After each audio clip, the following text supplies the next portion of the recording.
Allah, Allah, Allah, Allah, Allah, Allah, ya Rasulullah.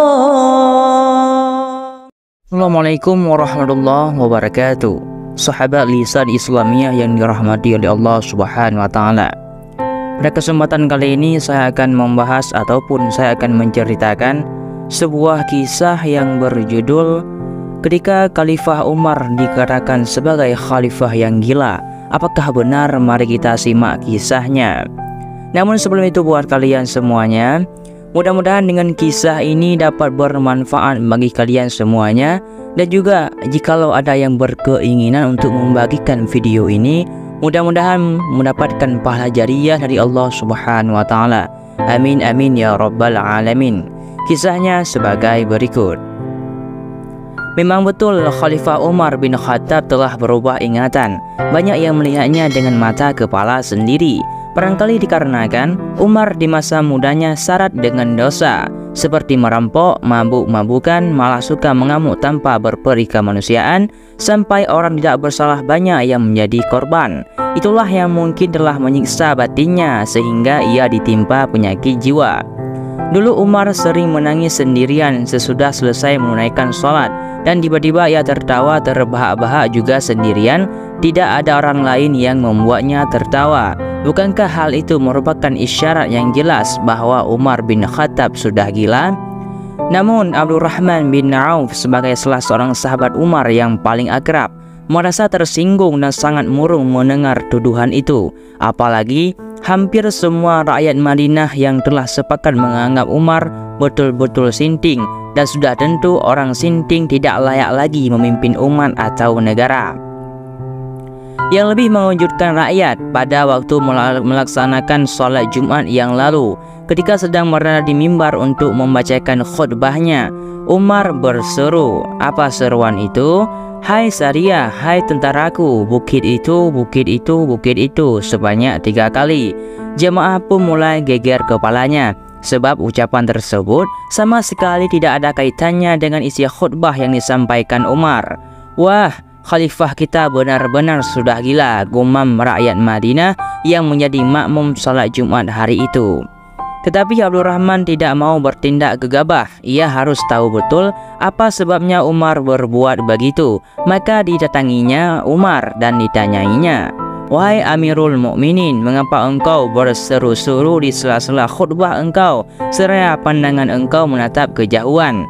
Umar dengan tenang menjelaskan, "Begini sahabatku, beberapa pekan yang lewat aku mengirimkan Sariyah, yaitu pasukan tentara yang tidak aku pimpin langsung, untuk membasmi kaum pengacau. Tak sekala aku sedang berkhutbah, kulihat pasukan itu dikepung musuh dari segala penjuru.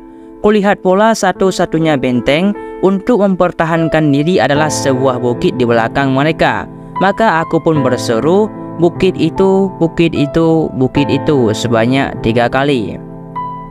Setengah tidak percaya, Abdurrahman mengurutkan keningnya. "Lalu mengapa engkau dulu sering menangis dan tertawa sendirian selesai melaksanakan sholat fardu?" tanya Abdurrahman pula.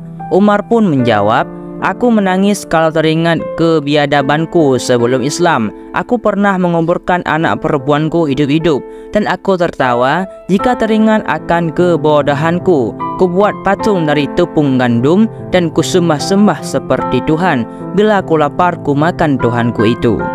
Abdurrahman lantas mengundurkan diri dari hadapan Khalifah Umar. Ia belum boleh menilai sejauh mana kebenaran ucapan Umar tadi, ataukah hal itu justru lebih membuktikan ketidakwarasannya, sehingga jawabannya pun kacau balau. Masa ia dapat melihat pasukannya yang terpisah amat jauh dari masjid tempatnya berkhutbah, gumam Abdurrahman dalam hatinya.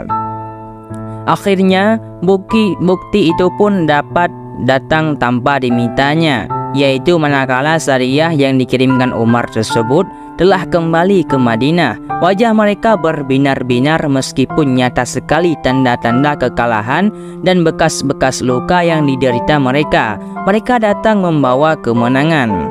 Komander pasukan itu pada hari berikutnya bercerita kepada masyarakat Madinah tentang dahsyatnya peperangan yang dialami mereka. Kami dikepung oleh tentara musuh tanpa harapan akan dapat meloloskan diri dengan selamat. Lawan secara beringas menghentam kami dari berbagai penjuru. Kami sudah luluh lantak. Kekuatan kami nyaris terkuras habis. Sampai tibalah saat sholat Jumat yang seharusnya kami kerjakan. Persis kala itu kami mendengar sebuah seruan gaib yang tajam dan tegas. Apakah seruan itu? Bukit itu, bukit itu, bukit itu. Sebanyak 3 kali seruan tersebut diulang-ulang sehingga kami tahu maksudnya. Serta merta kami pun mundur ke lereng bukit dan kami jadikan bukit itu sebagai pelindung di bagian belakang kami. Dengan demikian kami dapat menghadapi serangan tentara lawan dari satu arah, yakni dari depan. Itulah awal kejayaan kami. Abdurrahman mengangguk-anggukkan kepalanya dengan takjub. Begitu pula masyarakat yang tadinya menuduh Umar telah berubah ingatan. Abdurrahman kemudian berkata, biarlah Umar dengan kelakuannya yang terkadang menyalahi adat, sebab ia dapat melihat sesuatu yang indera kita tidak mampu melihatnya. Subhanallah. Jadi hanya inilah yang dapat saya sampaikan. Mudah-mudahan bermanfaat bagi kalian semuanya. Saya akhiri, wallahu a'lam bissawab.